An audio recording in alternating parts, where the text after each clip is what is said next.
ሰላም ጤና ይስጥልኝ። ማርኮን ኒውስ ነው። ዛሬም በሀገር ውስጥና በዓለም አቀፍ ደረጃ የተሰሙ እጅግ አንገብጋቢ ትኩስ መረጃዎችን ይዘንላችሁ ቀርበናል።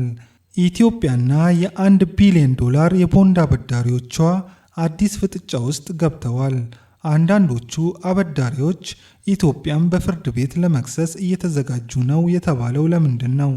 በሌላ በኩል ደግሞ በአርሲ ዞን በደረሰ ሃይማኖት ተኮር ጥቃት የሰዎች ሕይወት መጥፋቱንና የ101 ዓመት ዕድሜ ያለው ታሪካዊ ቤተክርስቲያን መቃጠሉ ተሰምቷል። የአሜሪካ መንግስት በአፍሪካ ቪዛ የሚሰጡ ኤምባሲዎቹን ቁጥር በከፍተኛ ደረጃ ሊቀንስ መሆኑ ይፋ አድርጓል። አዲስ አበባ በዚህ ዝርዝር ውስጥ ትኖር ይሆን? እነዚህንና ሌሎች ያልተሰሙ መረጃዎችን በዝርዝር ወደ እናንተ የምናደርስ ይሆናል። ለቻናላችን አዲስ የሆናችሁ ሰብስክራይብ በማድረግ ቤተሰብ እንድትሆኑ፣ ሁላችሁም ደግሞ ቪዲዮን ላይክ በማድረግ እንድትጀምሩ እንጋብዛለን። ቀጥታ ወደ ዝርዝር መረጃዎቹ እንለፍ። የመጀመሪያው መረጃችን የሚያተኩረው በሀገሪቱ የኢኮኖሚና የውጭ ዕዳ ጉዳይ ላይ ነው። የኢትዮጵያ የ$1 ቢሊዮን የዩሮ ቦንድ አበዳሪዎች ኮሚቴ ከኢትዮጵያ መንግስት የዕዳ አከፋፈል ዙሪያ ሌላ አዲስ ሀሳብ ለመቀበል ዝግጁ መሆኑን ገልጿል።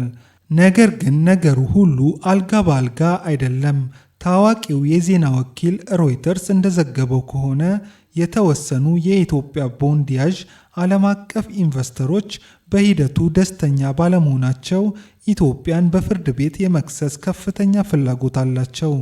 እነዚህ የቦንድ ያዦች የኢትዮጵያ መንግስት ያቀረበውን አዲስ የክፍያ ሀሳብ ባለፈው ሳምንት ውድቅ ማድረጋቸው ይታወሳል። ለመሆኑ ኢትዮጵያ ለምን ሌላ አዲስ ሀሳብ ማቅረብ አስፈለጋት? ጉዳዩ እንዲህ ነው። ባለፈው ጥር ወር ላይ በመንግስትና በአበዳሪዎቹ ኮሚቴ መካከል በዕዳ አከፋፈል ዙሪያ ስምምነት ተደርሶ ነበር። ነገር ግን የሁለትዮሽ አበዳሪ ሀገራት ኮሚቴ ያ ስምምነት ከቡድን 20 ሀገራት ጋር የማዕቀፍ መሪዎች ጋር አይጣጣምም በማለት ውድቅ አደረገው። በዚህም ምክንያት ነው መንግስት ሌላ አማራጭ ይዞ የመጣው። አሁን ላይ ጉዳዩ ወደ ፍርድ ቤት ክስ እንዳያመራ ከፍተኛ ጥረት እየተደረገ ይገኛል።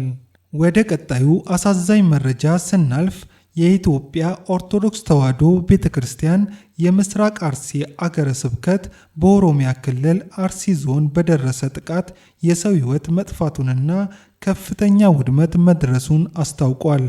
ጥቃቱ የተፈጸመው በኦስኮ ሼርካና ሆንቆሎ ዋቤ ወረዳዎች ውስጥ ባሉ አካባቢዎች ሲሆን በትናንትና በስቲያ እሁድና በትናንትናው ሰኞ ታጣቂዎች በፈጸሙት ሃይማኖት ተኮር ጥቃት 13 የኦርቶዶክስ እምነት ተከታዮች መገደላቸው ተረጋግጧል። በጥቃቱ ሳቢያ ከ280 በላይ ምዕመናን መፈናቀላቸውን የገለጸው አገረ ስብከቱ ከዚህ በተጨማሪም የ101 ዓመት ረጅም ዕድሜ ታሪክ ያለው የጠለታ ጫፋ ቅዱስ ገብርኤል ቤተክርስቲያን ሙሉ ለሙሉ በእሳት መቃጠሉን በሐዘን አስታውቀዋል። ዋዜማ ሬዲዮ በአካባቢው ላይ ያነጋገረቻቸው የአስኮ ወረዳ ቤተ ክህነት ዋና ስራ አስኪያጅ ሊቀ ካህናት ይልማ ተረፈ እንዳረጋገጡት ታጣቂዎቹ በአስኮ ወረዳ ካራ ቀበሌም ተመሳሳይ ጥቃት ከፍተዋል። በአሁኑ ሰዓት ነዋሪዎች ጥቃቱን በመሸሽ ሱንቴ ወደሚባል ቦታ እየተፈናቀሉ እንደሚገኙና አስቸኳይ ትኩረት እንደሚሻ ተገልጿል። በሌላ በኩል የኢትዮጵያ ሰብአዊ መብቶች ኮሚሽን ወይም ኢሰመኮ ትናንት በኢትዮጵያ የተካሄደው ጠቅላላ ምርጫ አስመልክቶ ዛሬ መግለጫ ሰጥቷል። ኮሚሽኑ በሰጠው መግለጫ ምርጫው ሰላማዊ፣ አሳታፊና አካታች ነበር ብሏል። የኢትዮጵያ ኢንሳይደር እንደዘገበው ከምርጫው ጋር በተያያዘ መሰረታዊ የሰብአዊ መብቶች ጥሰቶች እንዳልተፈጸሙና ምርጫው ዓለም አቀፍ የምርጫ መስፈርቶችን ባሟላ ሁኔታ መካሄዱ ኮሚሽኑ አስታውቋል። ኢሰመኮ ከ180 በላይ የምርጫ ክልሎች ላይ የክትትል ቡድኖችን ማሰማራቱን የጠቀሰ ሲሆን በተለያዩ አካባቢዎች ከቀረቡለት ከ104 አቤቱታዎች መካከል 93ቱ ከምርጫ ቦርድ ጋር ባደረገው ፈጣን የመረጃ ልውውጥ መፍትሄ ማግኘታቸውን ገልጿል። የቀሩት 4 አቤቱታዎች በሂደት ላይ ሲሆኑ 7ቱ ደግሞ ተጨማሪ መረጃ የሚሹ መሆናቸውን ኮሚሽኑ ጨምሮ አስታውቋል። አሁን ደግሞ ወደ አየር መንገዳችን መረጃ እንለፍ። የኢትዮጵያ አየር መንገድ በመካከለኛው ምስራቅ በነበረው ጦርነትና አለመረጋጋት ሳቢያ አቋርጦት የነበረውን የኩዌት በረራ በድጋሚ ሊጀምር መሆኑ በይፋ አስታውቋል። አየር መንገዱ ዛሬ ባሰራጨው መረጃ መሰረት ወደ ኩዌት በረራውን እንደገና የሚጀምረው ከሰኔ 9 ጀምሮ ይሆናል። እንደምታስታውሱት በጦርነቱ ምክንያት የኩዌት ዓለም አቀፍ አውሮፕላን ማረፊያ በመዘጋቱ አየር መንገዱ በየካቲት ወር መገባደጃ ላይ በረራውን አቋርጦ ነበር። በዚያን ወቅት ተጓዦች ከኩዌት ወደ ዳማምና ሪያድ በየብስ ትራንስፖርት በመውሰድ ከዚያም ወደ አዲስ አበባና ሌሎች ዓለም አቀፍ መዳረሻዎች ሲያጓጉዝ እንደነበር አይዘነጋም። አሁን ግን በረራውን በቀጥታ ይቀጥላል። በተጨማሪም አየር መንገዱ ወደ አፍሪካዊቷ የቱሪስት መዳረሻ ሞሪሺየስ በሳምንት 3 ቀን አዲስ በረራ እንደሚጀምር አስታውቋል። ወደ ዓለም አቀፍ መረጃዎች ስንሸጋገር ሌላ ትልቅ መነጋገሪያ የሆነው መረጃ ከአሜሪካ የወጣ ነው። አሜሪካ በአፍሪካ ውስጥ ቪዛ የሚሰጡ ኤምባሲዎቿን ቁጥር በከፍተኛ ደረጃ ልትቀንስ መሆኑ ተሰምቷል። ታዋቂው አሶሺየትድ ፕሬስ እንደዘገበው አሜሪካ በአፍሪካ ቪዛ የሚሰጡ ኤምባሲዎቿን ቁጥር ከ50 ወደ 20 ዝቅ ለማድረግ አቅዳለች። ይህ እቅድ ከተተገበረ አብዛኞቹ በአፍሪካ ሀገራት የሚገኙ የአሜሪካ ኤምባሲዎች ለውጭ ዜጎች ቪዛ መስጠት ያቆማሉ ማለት ነው። ይልቁኑ ትኩረታቸውን እዚያ ሀገር የሚገኙ አሜሪካውያን ዜጎችን መርዳት ላይ ብቻ ያደርጋሉ። ለመሆኑ ቪዛ መስጠታቸውን የሚቀጥሉት የትኞቹ ናቸው?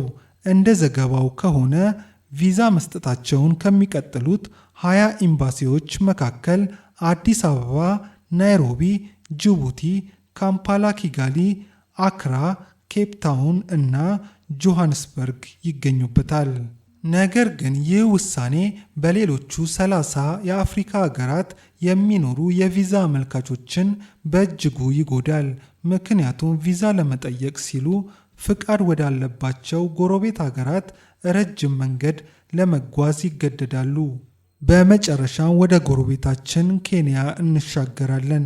የኬንያ ከፍተኛ ፍርድ ቤት የኬንያ መንግስት ከአሜሪካ ጋር ያደረገውን አንድ ሚስጥራዊ ስምምነት ዝርዝር ይፋ እንዲያደርግ ትዕዛዝ አስተላልፏል።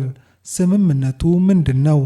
አሜሪካ በኢቦላ በሽታ ለተጠረጠሩ አሜሪካውያን መከታተያና ማከሚያ ማዕከል በኬንያ ውስጥ እንድታቋቁም የሚፈቅድ ነው።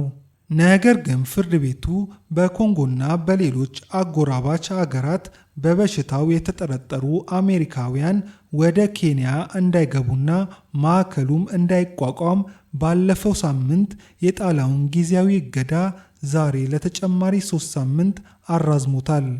ፍርድ ቤቱ ይህንን ይበል እንጂ የኬንያ መንግስት ግን ማዕከሉ እንዲቋቋም ከስምምነቱ ጎን እንደሚቆም ገልጿል። ይህ የመንግስት አቋም ደግሞ ህዝቡን አስቆጥቷል። ማዕከሉ ይገነባበታል በተባለበት አካባቢ በትናንትናው ዕለት ከባድ ተቃውሞ የተቀሰቀሰ ሲሆን በጸጥታ ኃይሎችና በተቃዋሚዎች መካከል በነበረው ግጭት የ2 ሰዎች ሕይወት ማለፉን የሀገሪቱ የዜና ምንጮች ዘግበዋል። ውድ የማርኮን ኒውስ ተመልካቾቻችን ዛሬ ያዝንላችሁ መረጃዎች እነዚህን ይመስሉ ነበር። በተለይ በአርሲ ስለደረሰው ጥቃትና የአሜሪካ ኤምባሲዎችን ቁጥር የመቀነስ ውሳኔ በእናንተ ዘንድ ምን ታዝበዋል? አስተያየታችሁን ኮሜንት ላይ አስፍሩልኝ። ቪዲዮውን ከወደዳችሁት ላይክ ማድረጋችሁን አትርሱ። ለቻናሉ አዲስ የሆናችሁ ደግሞ በየቀኑ አዳዲስና እውነተኛ መረጃዎችን ለማግኘት ሰብስክራይብ በማድረግ የደውል ምልክቱን ይጫኑ። ስላዳመጣችሁን ከልብ አመሰግናለሁ። በቀጣይ ቪዲዮ እስከምንገናኝ ሰላም።